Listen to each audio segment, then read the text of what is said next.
والمؤمنون وستردون إلى عالم الغيب والشهادة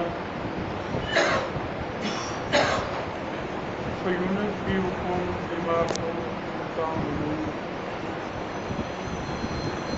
صدق اللہ العظیم۔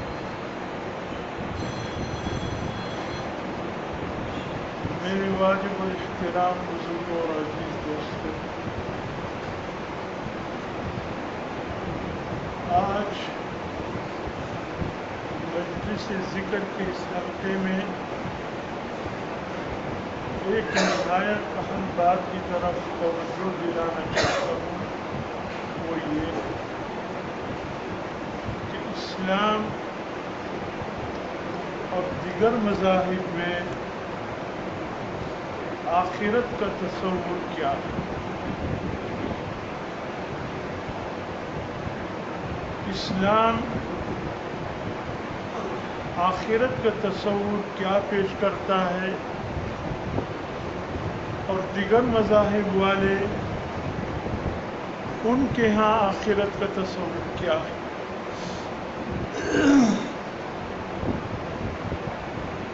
جناب رسول اللہ صلی اللہ علیہ وسلم کے احادیث مبارکہ قرآن مجید کے مطالعے سے یہی پتہ چلتا ہے کہ اسلام میں تصور آخرت یہ ہے کہ ہماری آخرت اسی دنیا میں چھپی ہے۔ یہ نہیں کہ اللہ پاک موت کے بعد ہمیں کوئی اور زندگی دے گا یا قبر میں کوئی موقع ملے گا یا قبر سے اٹھنے کے بعد اللہ ہمیں کوئی موقع عطا فرمائے گا یا اس کے علاوہ کوئی اور وقت ہوگا جس میں ہم آخرت کی تیاری کریں۔ قطعاً ہمارے پاس آخرت کی تیاری کا جو وقت ہے وہ یہی وقت جو دنیا کی زندگی ہے، اللہ نے یہی وقت یہی موقع ہمیں دیا۔ غالباً مولانا روم نے ایک بہت ہی خوبصورت مثال دی ہے اس حوالے سے۔ فرمایا ہماری یہ زندگی اور آخرت کا تصور، اس کا ایک خوبصورت مثال یوں ہے کہ کسی شخص کا ایک بہت بڑا باغ ہے، حد نکاح،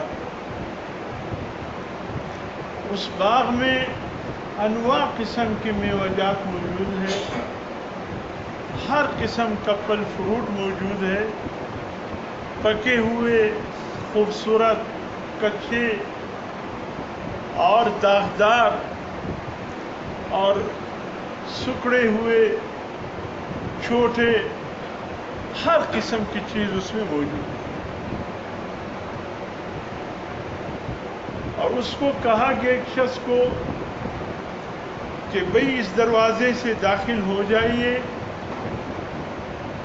چلتے جائیے۔ اس کے آخر میں ایک دروازہ آئے گا نکلنے کا، بس وہی ایک ہی دروازہ ہے۔ جس طرح جانے کا ایک دروازہ ہے، نکلنے کا بھی ایک دروازہ۔ یہاں سے داخل ہونا ہے، دائیں جائیں، بائیں جائیں، سیدھا جائیں۔ جہاں چل سکتے ہو چلو، پھر سکتے ہو پھرو۔ یہ نہیں کہ سیدھ میں چلتے رہو، جہاں بھی پسند آئے چلتے رہو، لیکن نکلنے کا اور کوئی راستہ نہیں سوائے آخر میں جا کر ایک راستہ۔ ہم تمہارے سر پر ایک ٹوکرا رکھ دیتے ہیں، جہاں تمہیں خوبصورت پھل نظر آئے وہ توڑ کے اس ٹوکرے میں رکھنا ہے۔ کھانے والا، میٹھا، خوبصورت اور پکا ہوا اور جو پل اس قابل نہ ہو اس کو مت توڑیں، اس کو رہنے دیں.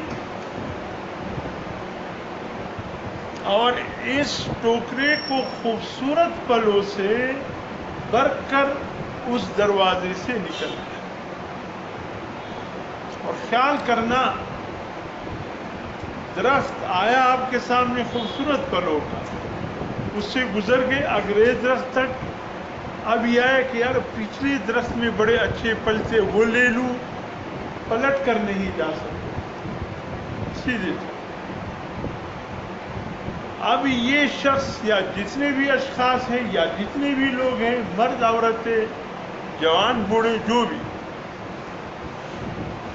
چلتے چلتے جو ملا خوبصورت تو ہے اس کو توڑ دوں، چلو جانے دو، کیوں بوجھ اٹھاؤں، آگے اور اچھے آئیں گے، وہ توڑ دوں. یہ درخت آیا، اس کے پل بڑے خوبصورت ہے، توڑ دوں، کیا بوجھ اٹھانا ہے پل توڑنے کا، آگے اور اچھے آئیں گے، وہ توڑ دوں. خوبصورت پلوں کو چھوڑتا گیا، اچھے پلوں کو چھوڑتا گیا، کھانے کے قابل میٹھے پلوں کو چھوڑتا گیا. اب جو درخت شروع ہو گئے وہ ہے سکڑے ہوئے، داغدار، کیڑے لگے ہوئے، نہ کھانے کے قابل. اب کیا کرو، اس کو توڑ دوں، یہ تو کھانے کے قابل ہی نہیں. چلیے اس میں قدر یہ بہتر کہ اوہو کیا خوبصورت پل چھوڑ آیا ہوں، چلیے یہ گزارے والا ہے. آگے گئی تو بالکل ختم درخت ملے، کچھ بھی نہیں ہے پل. اس قابل ہے کہ لکڑیاں بنا کر جلا دیے جائے. اب جب آیا سامنے دروازہ، دروان کھڑا ہے، آئیے بھائی، آئیے آئیے. جی میں نے کچھ بھی جمع نہیں کی، للہ، اللہ کو مان، مجھے واپس جانے دو. نہیں نہیں نہیں نہیں، وعدہ ہوا تھا، ہوا تھا. اچھے پل سامنے آئے تھے، کیوں نہیں توڑا؟ اس خیال سے آگے اور اچھے آئیں گے، توڑ دوں گا. نہیں توڑ سکا، نہیں. بس ایک ہی دفعہ داخل ہونا تھا، پلٹ کر پیچھے نہیں جا سکتے ہو، نکلو. کیا چیز، کیا پکار، کیا رونا، کیا دونا. دربار نے کہا نکل جاؤ، ختم ہو گیا تیرے پاس. مولانا روم لکھتے ہیں یہی دنیا کی زندگی. اللہ نے ہر ایک کو ٹوکری دیا ہے. ہمارے پاس ٹوکری ہے عمل نامے کی شکل میں. اللہ نے کہا زندگی میں خوبصورت حصہ آئے گا، جوانی آئے گی، خوبصورت خوبصورت پل آئیں گے، قرآن کی تلاوت کی شکل میں، نماز کی شکل میں، نوافل کی شکل میں، اچھے کام کی تلقین کی شکل میں، برے کام سے روکنے کی شکل میں، کسی کے ساتھ اچھائی کی شکل میں. بہت ہے، لیکن چلے جانے دے، دیکھ لوں گا. میں ابھی تو جوانی ہے اور جوانی دیوانی ہوتی ہے، آگے چلوں گا. دو بھائی تھے نا، یہ قریبی اب 17 روپے کو نکالے. بڑا بھائی حج کر کے آیا اگلے سال. اب چھوٹے بھائی کو کہا اب تم جاؤ حج کے لیے، اچھا موقع ہے، اللہ نے تمہیں جوانی بھی دی ہے، طاقت بھی دی ہے. چھوٹے بھائی نے کہا میں نہیں جاؤں گا. وسکمو کمال دا سپینجرتیا راغلی دي، د سپینجرې یم چې حج ته ولاړ زه خو لا ځوان یم. یا په ځواني کې خلک حج نه کوي، سپینجرې سم بیا به ګورم. ته سپینجرې کس وګوره په حج کې. ما سره د پخلار څه حاجیانو څه خوارکیانو په سترګو کمزور وو. ما یې کاکا ته راسه، ایو مې پورته کوي، زنده بیت الله شریف اور په سب کې ولاړ راسه. ما پورته کوي، ما یې کاکا ته وګوره، دا لاس مې ستا کوم ځای ولګاو؟ وایي نه قاري صاحب دا څه شی دی؟ ما یې دا بیت الله شریف دیوال دی. وایي په خدای که راښکاره کېږي څه خوند به واخلو. په مینا کې مې اوس پنجرې سارونه جمع کوله، یو رالی ودرېدې. وایي پښتانه سته د کوټې؟ کاکا راسه. ما ورته څه کیسه ده؟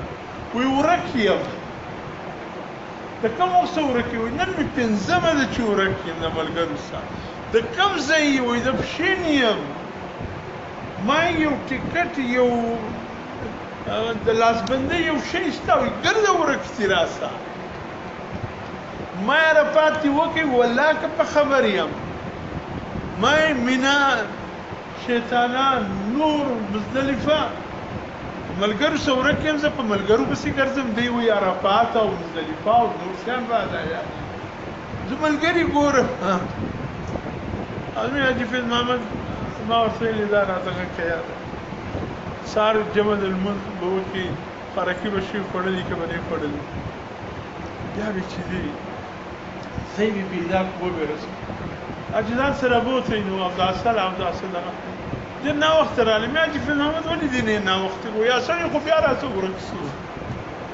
ما اوداسه څه کښېنو هغه دې څه راڅه ورک شو سپین ږیرې خوراکي به څه خوند په حال خوند خو د ځوانۍ کا حد ہے مزہ تو جوانی کا حد ہے ایک نے مجھے کہا کہ سر میرے ماں باپ بوڑھے ہو گئے جب بھی آپ حج پر جاؤ گے میرے بوڑھے ماں باپ آپ کے ساتھ جائیں گے میں نے کہا کوئی جوان گھر کا ہوگا کہا نہیں بس نزدیک جگہ لے لوں گا تو میں نے کہا اس کو جگہ میں بٹھانا ہے یا حج کرانا ہے کہتے تو حج کیا ہوتا ہے اس کو بھی پتہ نہیں حج کیا ہوتا ہے اللہ کی بندے میں نے کہا مینا ہے عرفات ہے مزدلفہ ہے جمرات میں شیطان کی کٹائی بھی کرنی ہے اور پھر جو ہے طواف زیارت ہے کیا کیا کچھ نہیں ہے یہ سب یہ کون کرائے گا اسے اچھا یہ کرانے پڑیں گے میں نے کہا تمہارا کیا خیال ہے کہ نزدیک جگہ لے کر بابا اور بوڑھی کو بٹھا دوں گا بس حج ہو جائے گی بس لوگوں کا تو یہ خیال میں نے وہاں ایسی بوڑھی عورتوں کو لے کر بٹھا دی ہمارے وزیرستان میں سلاقے کے لیے تو وہ گم ہو گئی تھی پھر کچھ ساتھیوں کو ملا